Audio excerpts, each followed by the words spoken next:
Hello, everybody. Thank you very much for joining us. I'm Eliza Bailey. I look after all the journalists that come to Pure and actually all of our other shows at This Is Beyond. I'm very happy to have a few journalists join us today. All of them have been to Pure. And we're going to have a very informal conversation about, media, like media during COVID, but just media as well, generally in kind of non-COVID days. How we could work better with them, what they're writing about now. I think we want it to be a very informal discussion. I know there is a facility where you can put your questions through, so please all submit questions and we'll try and get as many of them answered as possible. But yes, I think we just want it to be a very sort of informal type chat. So to introduce the media that have joined me today, we've got a really great global mix. Which is great because obviously the pandemic is affecting different parts of the globe at different times. From New York, we have Clara, who has been to the last 7 Pures, so a lot of you will probably recognize her. She's calling in from New York. She was formerly, I think she spent 22 years, I think that's right, at, she was one of the founders of Condé Nast Traveler. And was editor there for 9 years. And now she's executive travel editor at Town & Country magazine, another big glossy in America. We have Divya at Condé Nast Traveler India, who has been editor-in-chief there for 10 years. We have Sham, who is based in Singapore. Divya is in Mumbai. Sham's based in Singapore. She was editor-in-chief of Rob Report when she first started coming to Pure. She's now editor-at-large and a contributor to lots of Asian publications, so good to get a perspective from a contributor as well. And we finally have Jade, who's calling from London, who is the hotel and guides editor at the Telegraph newspaper here. And she was at Pure last year. So thank you very much, all of you, for joining us. So I hope so. You can all come off mute now, you guys, and all the participants, look at the bottom of the screen. There is a question and answer box, and we'd really love you to put your questions in. So starting off, what's resonating with, what do readers want to read about at the moment? You know, like what, are they wanting to read kind of COVID articles, or are they looking for more escapism? You know, would anyone like to take this, or maybe we go through all of you because you are all in different areas of the globe. Jade, what about you? Start it off. Yeah, sure. I think, to be honest, both. I think the numbers for the website at the moment is overwhelmingly for advice about where you can go, where you can't go, what's happening in different countries. We have kind of advice pages for big destinations that are popular with our readers. We kind of have, it's mostly Europe at the moment because that's likely where we're going to be able to go first with the air bridges and stuff. So we kind of have, and they're all updated, you know, as much as possible.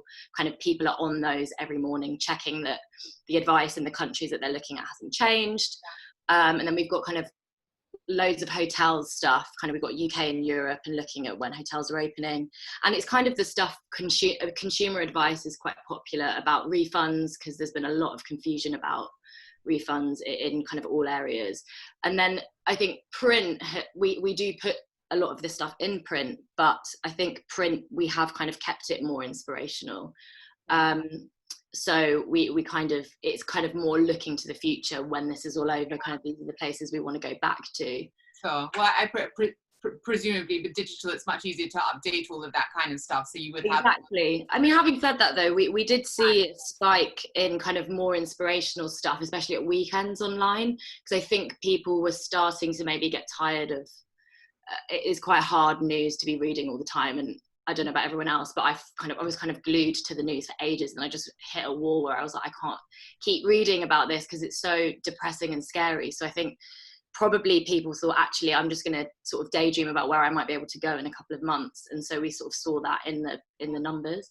I think probably also the fact that you work for a newspaper group means that you, like, as a newspaper, you are relied on more for those, you know, rules and regulations. Yes. That's probably a bit different from Clara and Divya and maybe Sham, who, you know, I don't know if people would buy a glossy to read about the regulations, or maybe not. Divya, what are your readers wanting right now? So we actually are still in the midst of quite a strict lockdown. We've only just started opening up very recently. And so for us, the focus for the last 3 months has really been on digital. We've actually seen 100% growth in digital numbers just over the course of the last 3 months.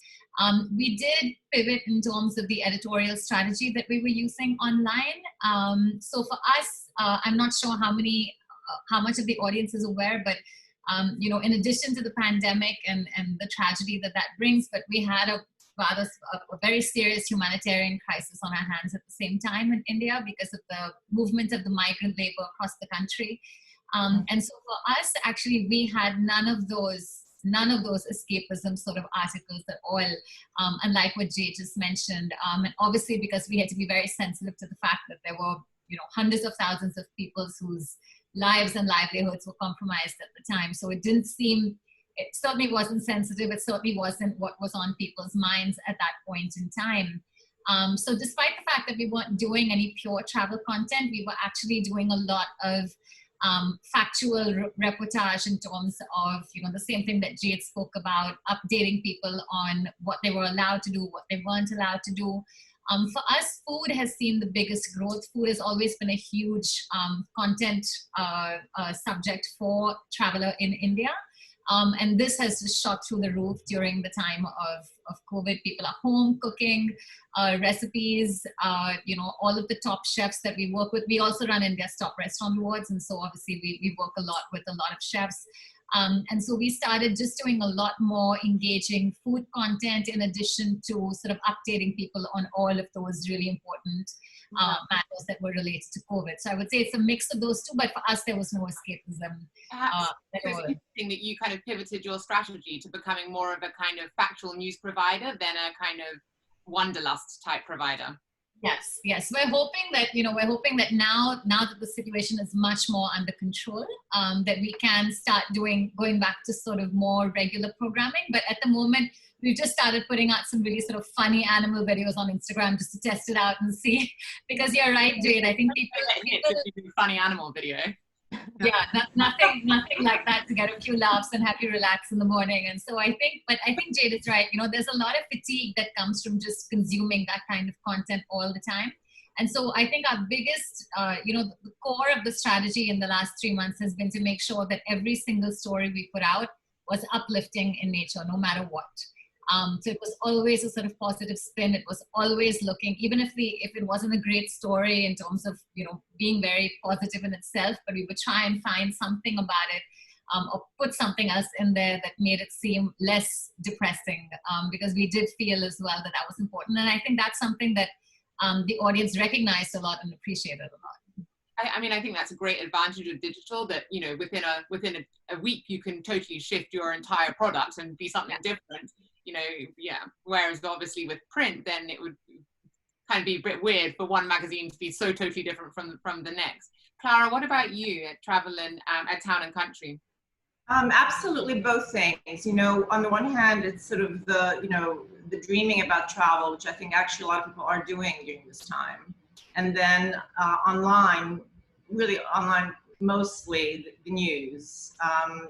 And I did a big piece about sort of when travel will reopen and what the reopening will look like. And this is about a month ago, and it just keeps getting traffic. I have to update it this week because obviously it's continually changing hour by hour. But that really worked. We did a big thing about cruise lines, but that was sort of a more journalistic story about the state of the cruise industry, because obviously the cruise industry was hit so hard.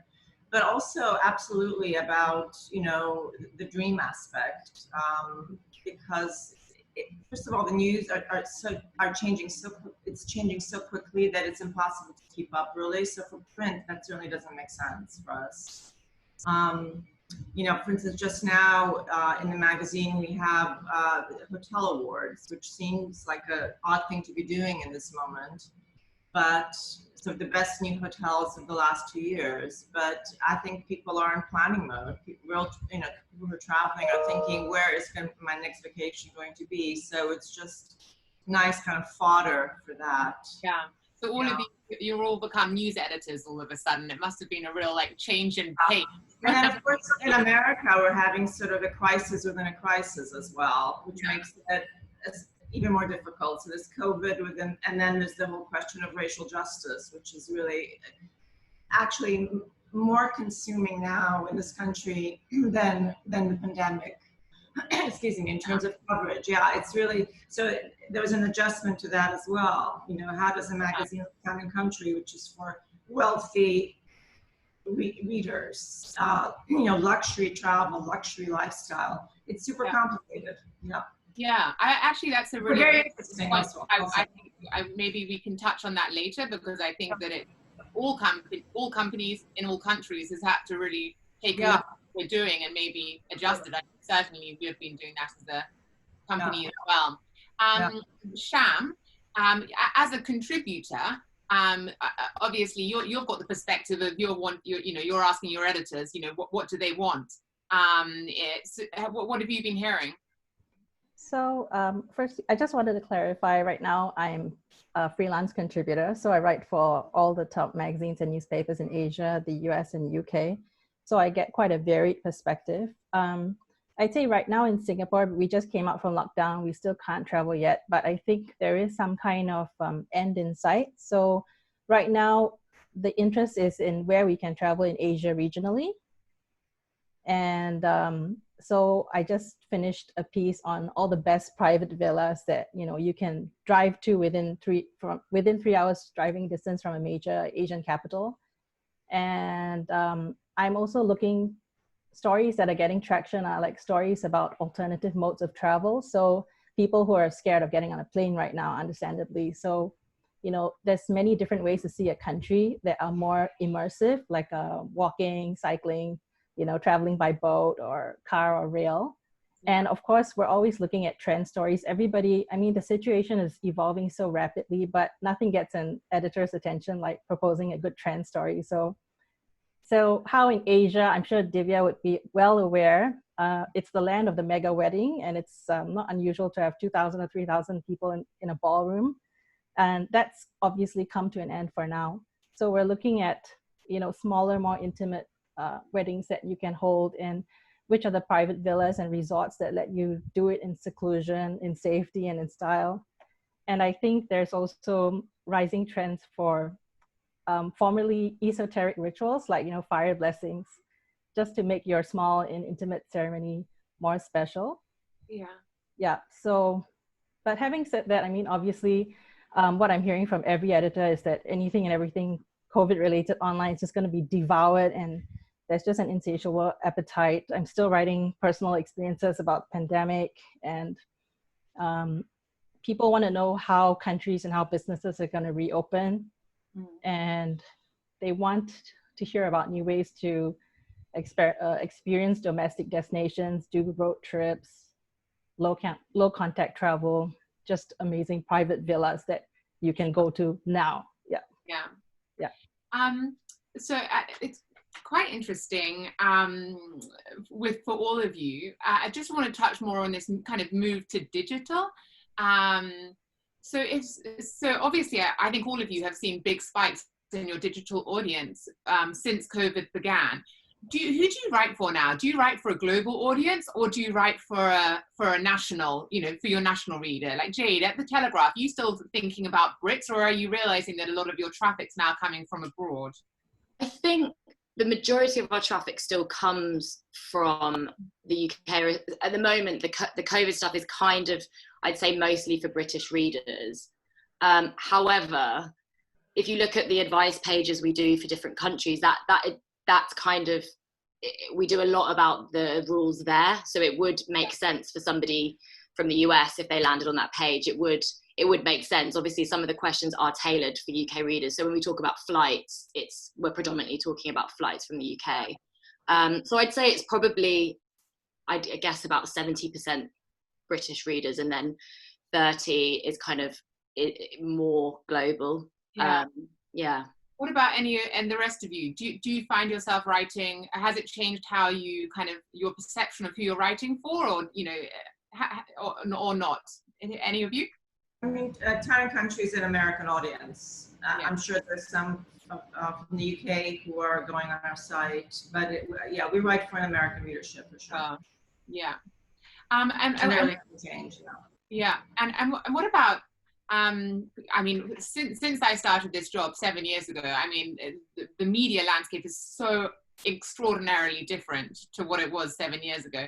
And like some of it's slightly devastating. But there has been some really kind of exciting changes in that, and some launches and some new print magazines. I'm always really delighted when there's a new print launch, and there's like, I think that, you know, if a brand's launching a print publication today, obviously it's not based on the same kind of income streams and you know, advertising, you know, that it was 20 years ago. So they've got kind of whole totally new models. You know, what COVID, but also just the last kind of 5 years, how is this changing the kind of print media landscape? You know, is there still a place for print? Divya, what do you think? Well, I'd like to mention, I'm going to plug this right now because my issue just came in from the press, right, this about an hour ago. It's our June-July issue, and it's called Under One Sky. It's actually, sorry, you're seeing it sort of upside down, but it's actually a collaboration between 5 different editions of Condé Nast Travel from around the world. And so the UK, the US, the Middle East, China, and us all have the same cover line, and we're going with something called Under One Sky, and sort of everybody coming together and talking about, everyone's addressing it differently for their own markets, obviously, but we are still coming out with print issues. I'm not sure that any of us is going to launch anything new, but I think that certainly what we found is that the print edition for us, I mean, it also depends on each market. India's in quite a unique position in that we still saw print growing in this market. You know, we haven't seen a decrease in print in the last year. So it's quite an anomaly in that sense, I think, compared to the West, where print seems to be declining quite a bit, especially in the luxury market. For us, print is still very, very key. The vast majority of our revenue still comes out of print. Advertisers that are luxury, that are looking at an affluent market, still look at print for us. So for us, print is still extremely important.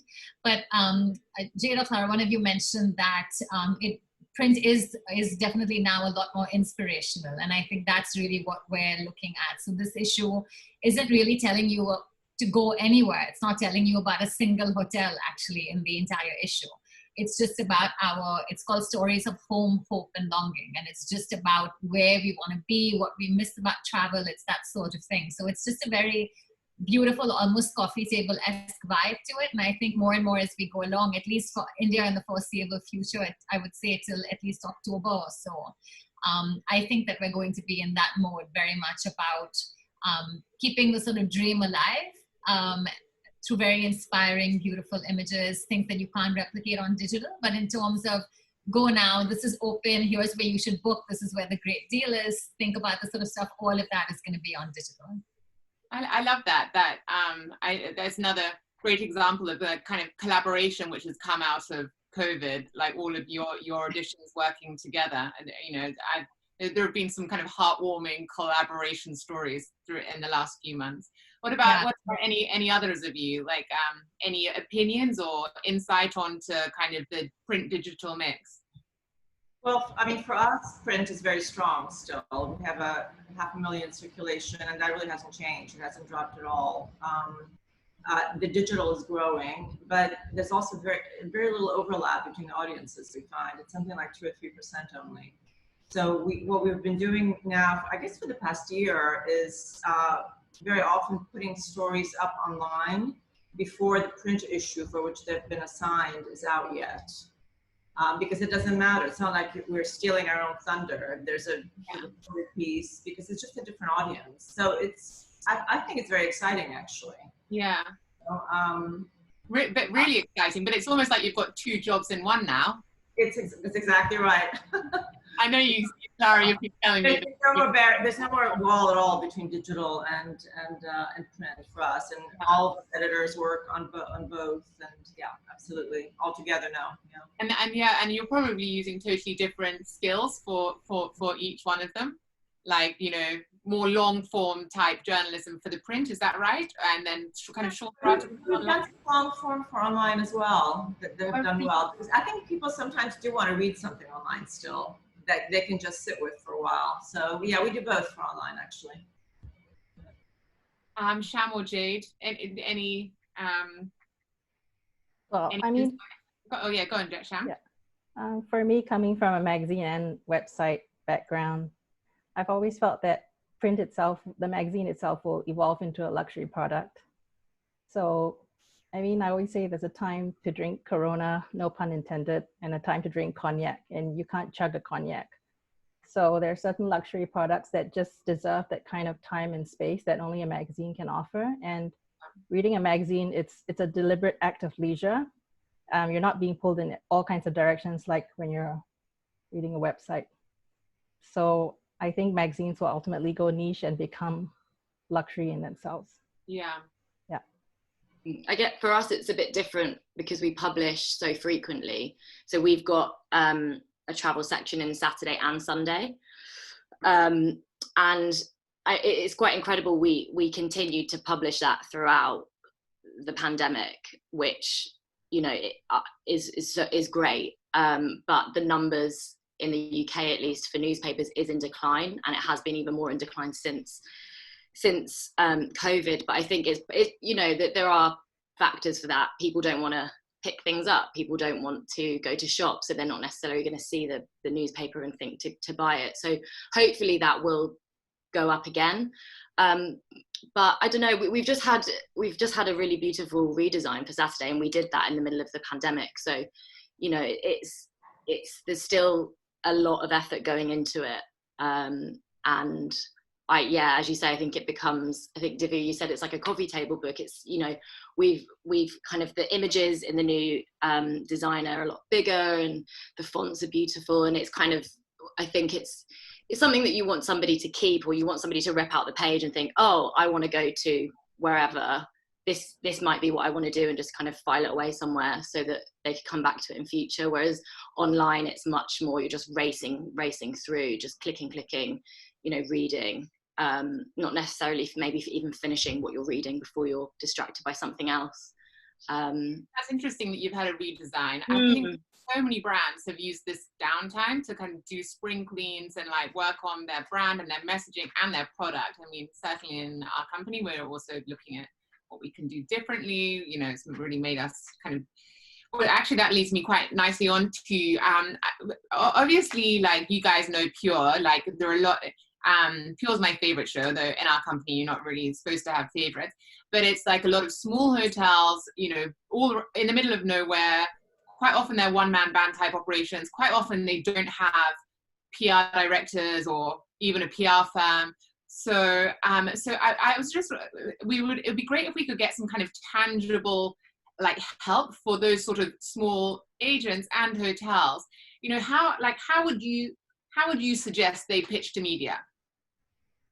Like a small tips for small hotels. Should they send press releases? Should they contact you directly? What kind of stories are you guys interested in? Is it about a personal relationship with a journalist? You know, who does it well? Clara, should we start with you? Sure. I like to get pitches various ways. I mean, Pure for me, I should say first, is just absolutely invaluable because it's a chance to meet, exactly as you said, all these, you know, hoteliers and resorts, or even small cruise lines that may not have the big PR machines behind them. And I find that just invaluable. I get my best ideas from a conversation with someone, an owner or the head marketing person, because that is how you sort of can draw the story out. So I would say if we don't have those, you know, in-person meetings for a while, a press release is good, a telephone call is great. I'm really into the old-fashioned stuff. I just think a conversation with someone, or is it now a Zoom? It's a chance to sort of ask questions also, because a press release sometimes it's very canned sounding, and I don't know what the story ultimately is. It could be a great little property, but not everyone is good at identifying exactly the elements that matter to me. And I think for every journalist, every publication, it's a little different what they respond to. So I would say it's some combination of press release and then a follow-up. Would be great. And just think also what your best story is. You know, think about how your your property fits into a trend, or what you are seeing that your customers are interested in, because that's always very helpful to us all. Yeah. Yeah, I was actually talking to one of my friends, Lena, who's got a hotel called Villa Lena, who came to Pure, and she is a sort of agro-turismo in Tuscany, and she says that now, like, the journalists that she met at Pure, even though like they didn't write about her immediately, now whenever they think, oh, agro-turismo, like it kind of, you know, it just keeps kind of coming. It's like evergreen content, like yeah, so it's that kind of personal relationship that, you know, It's very helpful. yeah. Divya, what about you? I would say that there's two things. For me, one, if you are obviously a Pure member, which all of you guys are, then if you're part of that community, I would say that right up front in the email that you send, because right away, editors are going to take you more seriously. At least I would. That's one level of sort of weeding out that's already been done. If we know that you're part of this community, I think a lot of us will definitely look at that email and read through it. I think the second thing is, and I know that everyone is stretched for time, but honestly, spend 5 minutes looking at the product before you email an editor. So spend 5 minutes on the website before you actually email us, so that I know you actually know what it is that we do at this point in time, because I think all of us can agree, and I don't know whether this is specific to the emails I get, but so often I will get emails saying, if you're working on a travel story at the moment, and we run Condé Nast Traveler, we only work on travel stories. So, you know, it's that kind of thing that I think it makes a huge difference when you say, listen, I read this, or I looked at the website, this is what I loved, I get the newsletter every day, something so that I know that you actually know what we do, and therefore you know that you're relevant to us. I think for me, that would really, really be helpful. And I can guarantee you that anyone on my team that gets an email like that is more likely to take it seriously and spend more time on that email. And then work with you to find the story. You know, like Clara said, sometimes it's a phone call, sometimes it's an email interview, sometimes it's a Zoom session. And very often what we've been doing is actually bringing in lots and lots of people onto lots of webinars like these. We've been doing, I mentioned earlier, we've been doing like one a day, I think, since lockdown, where people just get to ask a lot of questions about the direction in which we're going. And we actually help them even in terms of strategy, not even just in terms of getting coverage. So I think that there's a lot of opportunities there. But just spend 5 minutes on the website before you actually do it, so that we know that you're invested. I think that makes a huge difference. Yeah, totally. Sham, what about you? I think all the editors have pretty much covered all the key points. So basically know the publication that you're pitching to, know their sections, know their columns, pitch to the right editor, craft preferably a unique pitch just for them and not a mass email that speaks to everyone and no one at the same time. And especially if a good relationship with the editor, it's always good to offer to follow up with a call just to talk through the story idea with them. Yeah. And I think it's important to also tell us what makes your pitch different from everybody else's, because you would be amazed at how similar all of the pitches sound. I mean, from their title to their main content. And I think what right now I'm particularly interested in stories about how travel companies or brands are pitching in to use their unique set of skills or resources to support or give back to the community. So like in Singapore, Dream Cruises actually worked with the government to offer 2 of their cruise ships to house migrant workers who had recovered from COVID. And also several of our hotels are also housing Malaysian workers that were stranded here and people returning home from other countries. So, and also I'm really interested in people who are defying current trends. That means people who are actually thriving during this difficult period. So like fine dining restaurants that have diversified their business successfully and things like that. Yeah. Yeah. Yeah, I'm always getting asked by journalists, actually, the last couple of months, like, we're wanting to know hotels that are now doing something totally different and successful as a result of COVID. Like, that seems to be a really strong story angle. I can't think of, and I'm not, my finger isn't entirely on the pulse, but I wish I could think of more hotels which had those kind of strong stories. So if you are a hotel, please send it to me because I get asked all the time. Jade, what about you? Same as the other editors, or? Yeah, I think so. Just what everyone else has said, and I think also for me, actually, a good image or a good few images always helps visualize and picture what you're reading about. And I actually like to receive like room prices from. It just makes life so much easier when there's so many different places that things can go, and if I'm doing roundups of a certain type, it is good to know pricing. Yeah, just know if it's for a review or if you're pitching for a longer feature or something to like the new trending page we have. It's just good to kind of tailor it. Sure. I wanted to ask press trips. Kind of, I know you guys will have all been on a press trip or two. What works and what doesn't work? Jade, should we start with you? It's, what do you love and what should people not do?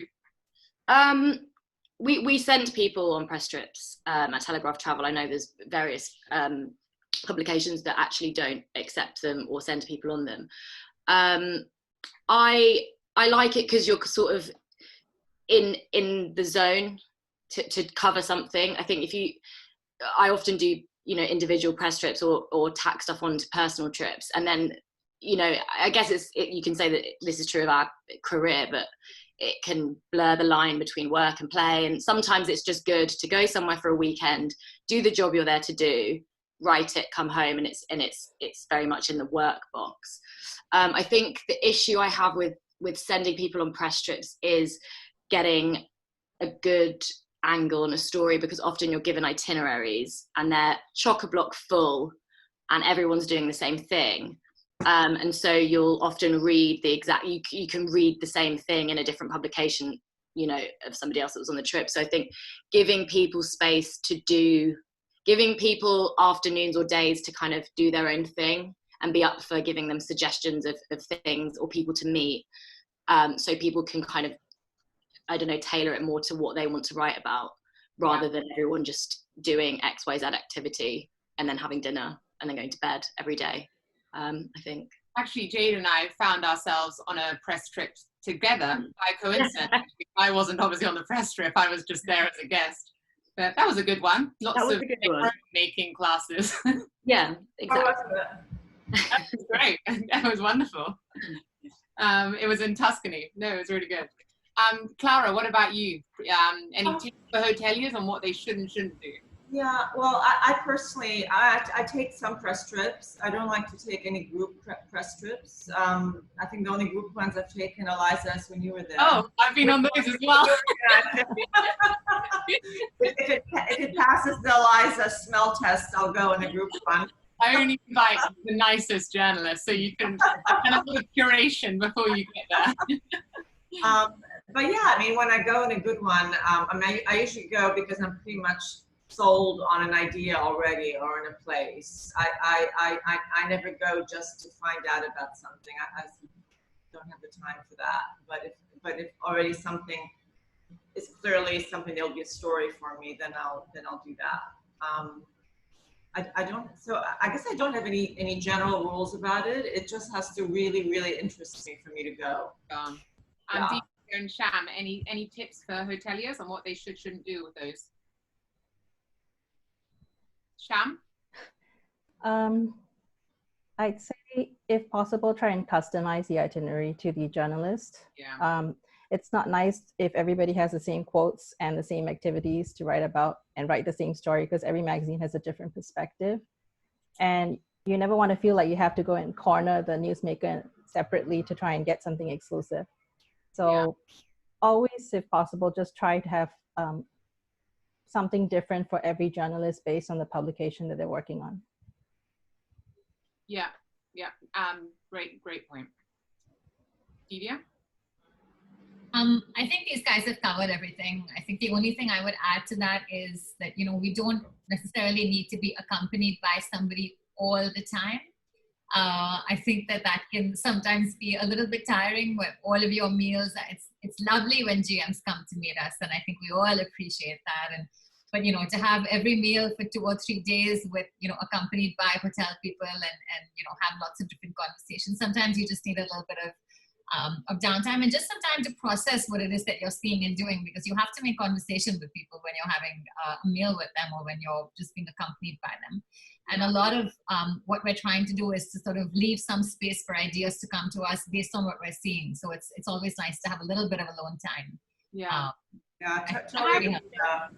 Yeah. I always recommend to the hoteliers as well, like, you need to sell the destination too, because it's unlikely someone's just going to go to that area just to see the hotel. Like, you'd go to Julia because Julia's got, you know, this great beach restaurant, this great beach, this great that, like, you know, so I think that they also need to kind of let you out a bit, because it's unlikely you to write a whole article just on that hotel. Some of them don't like letting you out at all. Yeah. You feel like you're in prison. Oh no, sorry, that's no, none of the pure hotels feel like prison. Other hotels.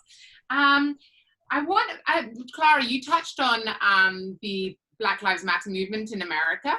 I want to maybe talk about the responsibility of media, which is maybe a slightly difficult topic, but something that I think important that we cover. The responsibility of media in terms of that, but also in terms of like misinformation.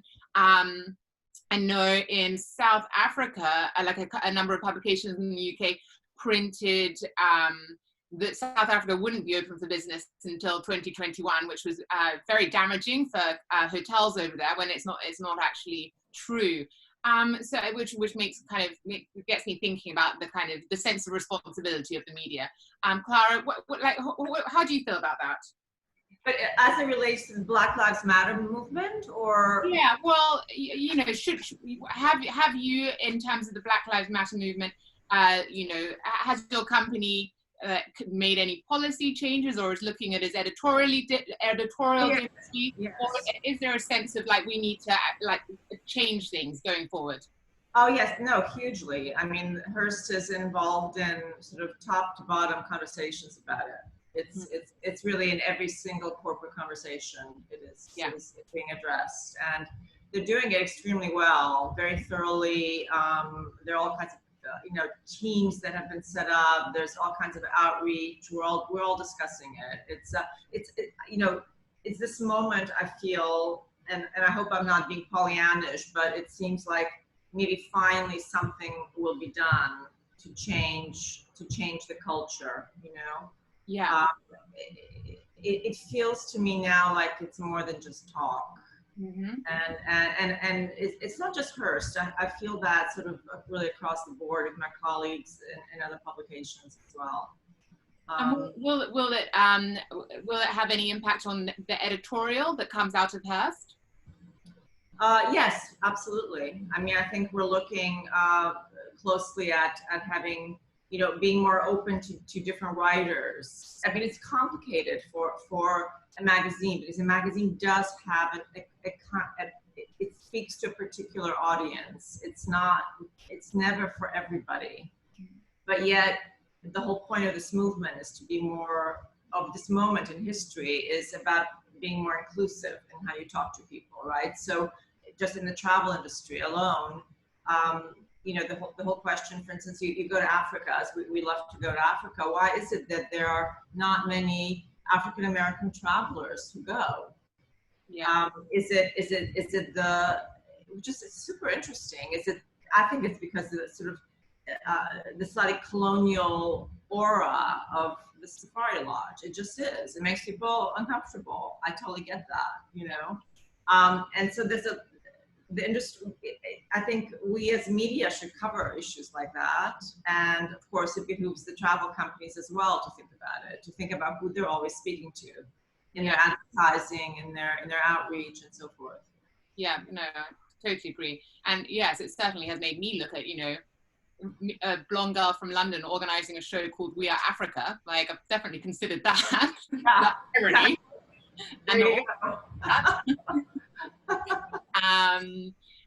Does anybody else have any like input or insight or things that are changing in like how that, you know, Jade, anything from the Telegraph? Yeah, I mean, as Clara says, it's a super complicated position to be in, because travel is the domain of, I mean, it's super luxurious, and I think there is a lot of work to be done in kind of diversifying how we speak to people and in what we cover, which is something that we look at. We're lucky at the Telegraph, we have a diversity and inclusion kind of community, and that's very helpful because you can kind of direct questions to them about certain things, about how we do things, which are conversations that are happening at the moment. I think one thing that I have been thinking is kind of a good place to start in the industry is, I often struggle with the photos that I get from hotels or tour operators, or, you know, stock images as well. You know, there's a stereotype in a lot of the images. It's kind of heterosexual Caucasian couples, you know, at the hotel on a boat doing this, that, and it can get quite difficult.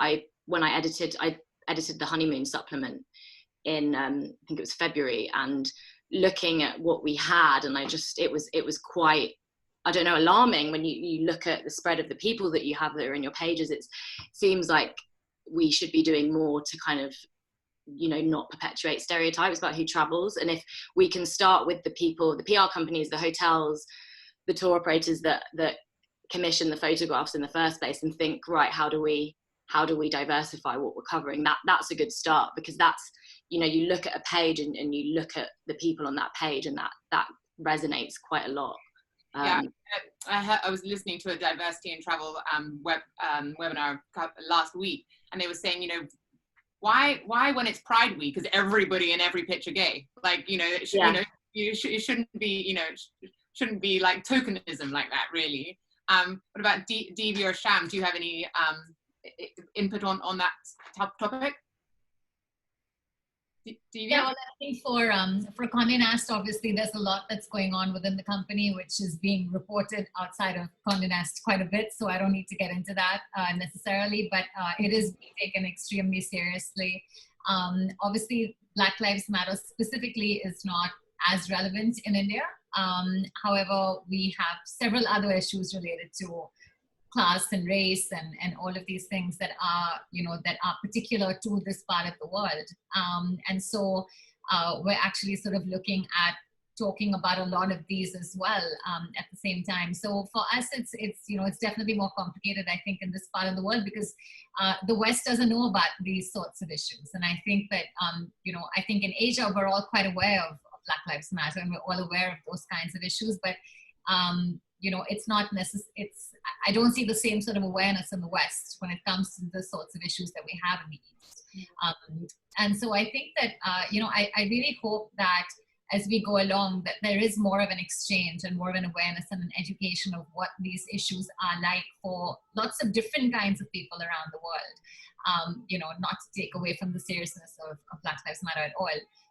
But, you know, I do hope that this opens up conversations and dialogues about a lot of these issues that are taking place in different ways across the world. So hopefully this is something that makes all of us aware, even if Black Lives Matter doesn't pertain to us specifically. I think it's still making all of us aware and much more sensitive to what the issues are where we are, and addressing them at the same time. So it is definitely an effect that's rippling across the world, I think. And your sense of responsibility as media to project those inclusive inclusivity. Absolutely. So that's, again, something that, you know, we have to take very seriously. And the more, like you mentioned earlier, now we're sort of all becoming news editors in a certain way as well. And I think that with that, there's a huge level of responsibility that you feel, because news is changing all the time. And we were just discussing before this panel started, the news is, it's not that your source is incorrect, it's that your source doesn't actually know either, because things are changing so fast. And so we really do have to stay on our toes and be hypersensitive and really aware when we're putting things out. I think we're all, I mean, I don't think you can work in the media at the moment and not question everything before you put it out, you know, time and time again. And part of the issue, I think, at the moment is that with digital, there is such an emphasis on speed and getting the story out and breaking that news first, that, you know, in print, we're used to having a lot more time, rigorous processes around fact-checking. You know, there's just more time to see what you've written and to make sure that it sounds right and it's reading right. There's a lot more rounds of editing as well. And so I think that is the challenge for a lot of people at the moment, is that sort of conflict between getting it out first and making sure that you have every single thing verified in that copy. So it is challenging. I hope we all get better at it as we go along. I've got a friend who works for Reuters in the news section, and she's bonused on how many milliseconds she gets a news story out ahead of the BBC. I mean, I just, so the sense of stress on trying to get it out so fast, but also making sure it's 100% right and getting paid based on how, it's a minefield. It is. Sham, do you have with question of responsibility in media, what do you have any takeaways? I think mainly a lot of the magazines have definitely moved in the right direction, but just working with the greatest spread of journalists.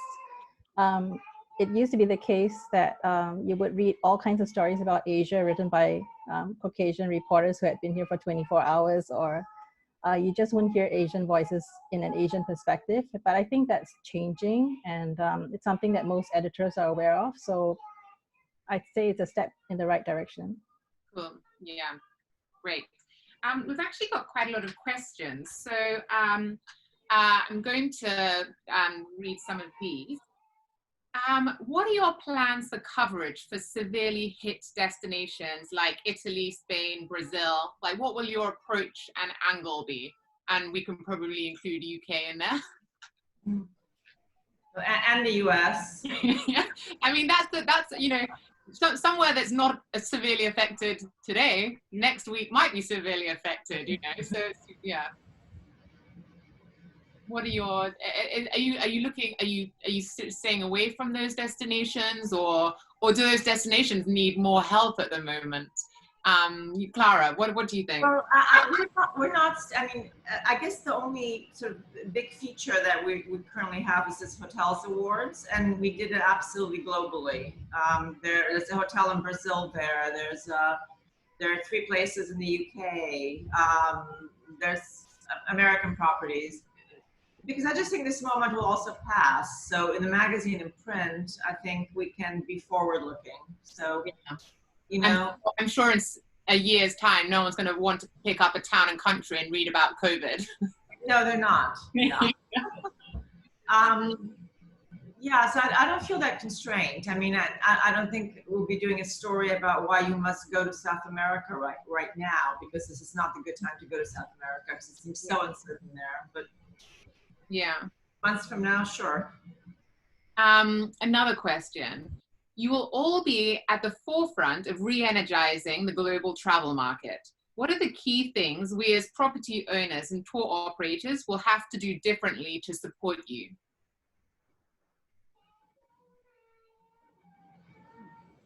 I think it's more about us supporting the hotels, actually, which is, I mean, I think I'm keen to hear about smaller properties. I always am, but I mean, we've got 10,000 hotel reviews online, so we cover everything from the big chains to the smaller places. But in terms of what we cover feature-wise in print, I think it's the smaller places that firstly need more help, and I think that's what people are going to want. I think if people are going to be traveling less in the next year, say, are they going to spend time, money, and stress? Traveling is going to be stressful through airports and on planes and stuff. Well, they probably don't want to stay in massive chain properties. They want to find authenticity. So I think it's about making sure there's a spotlight on those hotels and the hoteliers. And I think I'm actually quite keen to find out about the people behind the hotels, because you often don't see the people behind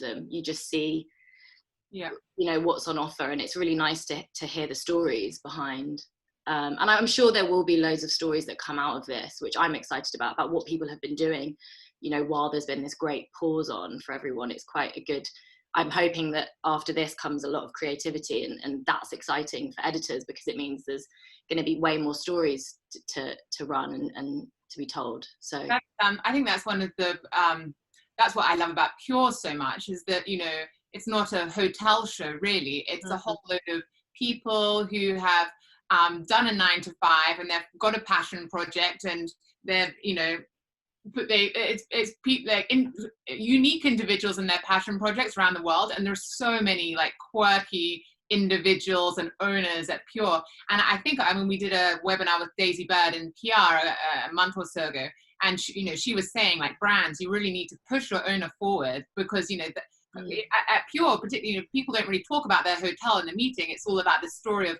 why they open the hotel, what the hotel does for the community. It's that, humanizing your brand more. So I hear that again and again.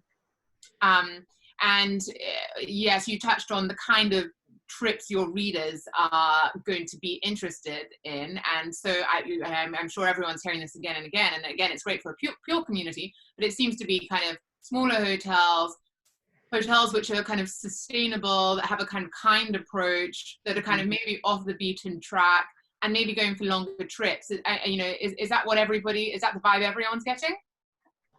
Clara, yeah? Yes, absolutely. And places with space. I'm hearing a lot of interest in, wilderness areas, the American West, Patagonia, places like that, where sort of the distancing is sort of built into the situation. Yeah. I think that's, absolutely. Another question. Which types of brands have maintained their ad spend with their publications during COVID? I don't know what insight you get into this, being on the editorial side, but obviously there's now much more of a mesh between editorial and the financials of publications. Do you have any insight into, are travel brands still advertising? Clara, that maybe. It's dropped in the last few months just because they've had no business. I think it's very hard for a brand to advertise when there's almost no revenue, right? Although we've been told that they're coming back in the fall issues. So, for instance, when ads dropped out in March and April, everyone was saying we'll be back in September, October. So we'll see what happens, because I mean there is a slow reopening now, so it would make sense that they would want to advertise. Yeah, although we are certainly look at this at our company, but brands who maintain their advertising spend and their marketing during recessions, it was in the 2009 recession, they're the ones that actually recovered much quicker. It's a very quiet market. People are reading more about travel than ever before. So actually, if you still have, it's tough because they don't have much of a cash flow, but it's actually quite a good time to be very visible. Divya, what about you at Condé Nast India? Oh, hold on, you've just gone on to mute. Sorry, is that better? Okay. Yeah. My mistake. So we've definitely seen a drop, but we have still seen advertising. Touch wood, very happy about that. But I think that you're right that there are brands that are doing their very best to stay engaged. I know that word is being overused a lot at the moment, but it is extremely important to stay engaged with your audiences. So even if it's just on your own Instagram channels or your own database of past customers that you've had, make sure that you're constantly communicating with them one way or another. It doesn't have to be through a third party like one of our publications, although that's great when it happens. But whatever you do, I would really encourage all of the brands to stay connected to the audiences. The one thing, as you mentioned, Eliza, is that there's no clutter at the moment. And so any brand that does anything really does see great visibility. Everybody notices it. And I think the important thing as well is that, at the moment, what we've seen is we actually did a survey a few weeks ago online, and we had, 3,500 respondents in a matter of 3 days who answered. So the sort of propensity and that desire to travel is at an all-time high in India at the moment, for sure, because we're completely locked down still. And so I think right now is when people really want to be dreaming about a place. They really want to be thinking about it. I think Jade mentioned earlier, you just want something to look forward to. And so they are making plans continuously. And so now is a good time to actually be talking to them.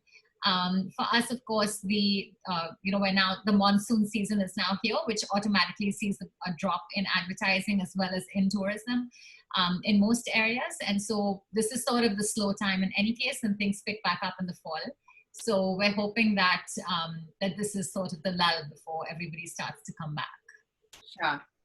I think we have time for one final question. This is from Kathy Cullum. She says, we're repositioning from targeting our more usual long haul travelers to short haul travelers from Asia. She must be based at a hotel based in Asia.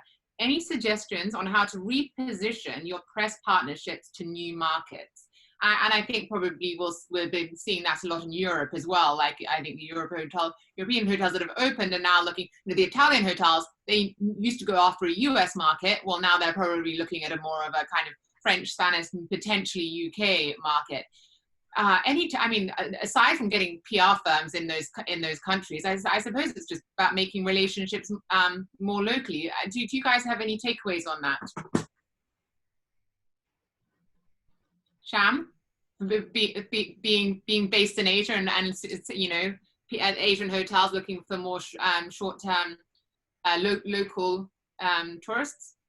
I don't think there's a one-size-fits-all solution, but I think the first thing to do is really to establish relationships with the right Asian media and magazines, so that you can put out your messaging and tell them exactly why your resort is the best place to travel to post-COVID.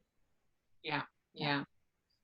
I think you probably just need to get on the phone and make some local friends. Yeah, and yeah, I'd say that now is not the time to disappear. You really need to keep up engagement with your clients, but also with journalists and magazines, because we need to produce so much content now, and we need a lot of expert commentary, whether it's for webinars or whatever. So speak to us all the time, because we will definitely be quoting you and talking about your property. And I think now is people remember how you interacted in a crisis, and so I think people need to kind of I mean, certainly we've said that a lot in our business, you know who your friends are sometimes. So it's actually, keep up with those friends. Yeah. So journalists, is there anything that you think that we didn't cover that we should have covered, or anything else that you think could be helpful for purists? There was something I actually wanted to say earlier and I forgot, but it was just about, and people have touched on this, but it's just Instagram being a really good way of communicating, whether that's pitching to editors. I mean, just following editors to get their attention, because your Instagram says a lot about your brand. Or if that's communicating with your future guests, I think it is a really good way. I mean, it's kind of everyone's screen time's up. I'm amazed if anyone's screen time is down. I've been scrolling through Instagram, kind of not even realizing I'm doing it and just opening the app and starting. So I think I've been getting a lot of news and ideas through Instagram. For both, professional and personal trips and things like that. So it's a great place to start. Yeah. I'm totally mortified when my iPhone tells me what my screen time was. I don't even say it in public. But that's actually quite an interesting point, Jade. Like back in the day, I used to think Instagrammers had big Instagram followers, but journalists didn't have an account. Whereas now I think that actually you guys must really, there is a sort of not pressure, but because it is a very useful resource for journalists. But I think you're probably all really very visible online. Would you agree, Divya? Divya. I should be spending a lot more time on my own account. I think I certainly have to oversee the brand account, which is where more of my energy. I think you've got thousands and thousands and thousands of followers. So you're doing fine. Well, I mean, I think, I fully agree with Jade. I think that Instagram, the importance of it at this point in time especially cannot be overstated. I also think that, even compared to 5 years ago, there was still a sort of unapproachability to editors of titles. And I think that via Instagram especially, it is now it's not a thing anymore. Pretty much everyone is accessible. It's really quite democratic on Instagram. When someone DMs you and asks you a question, a lot of people will pitch me on Instagram, and at that point I'll say, please email me, if it sounds like something that makes sense. I always do, but I make it a point to interact with people that do DM me, a lot, and comment honestly, if you're trying to get the attention of someone that doesn't respond, comment on their posts, say something nice, they will start responding to you, you know. So these are little things that I think a lot of people now realize they can do, and it does work, it does translate. But I would agree with Jade. I think Instagram is extremely important. And just reach out to people, you know. Honestly, nobody is inaccessible anymore. So yeah. Just keep at it. Sarah, what do you think about that? Because obviously you were editor-in-chief at Condé Nast in New York, and kind of, you know, Devil Wears Prada days where like no one would even dare try and talk to the editor-in-chief. Have you noticed, like, you know, do people chat to you more than they used to because they're not so tired? It's much better this way now. It's much better. Absolutely. Yeah, and that's something I always feel like I've got to spend a lot more time on. I'm like you did, yeah. Just it's a job in itself, keeping up with all that, isn't it? Yeah. But yes, I think it's a great resource because I find out things that I would not have found out about before. So yeah. Okay, well, I think that's probably all we've got time for. Thank you so much, all of our editors, particularly Clara, because I think maybe now it's 7 a.m. in the morning in New York, or like, but you got up very early to make it. Thank you for getting up so early. So thanks for everybody who's been watching. And I know all of us probably look forward to seeing you at Pure in September next year. If not, oh God, I hope so. Hopefully, yeah. Yeah. Okay, thank you very much, everybody. Thanks a lot. Bye. Thank you. Bye.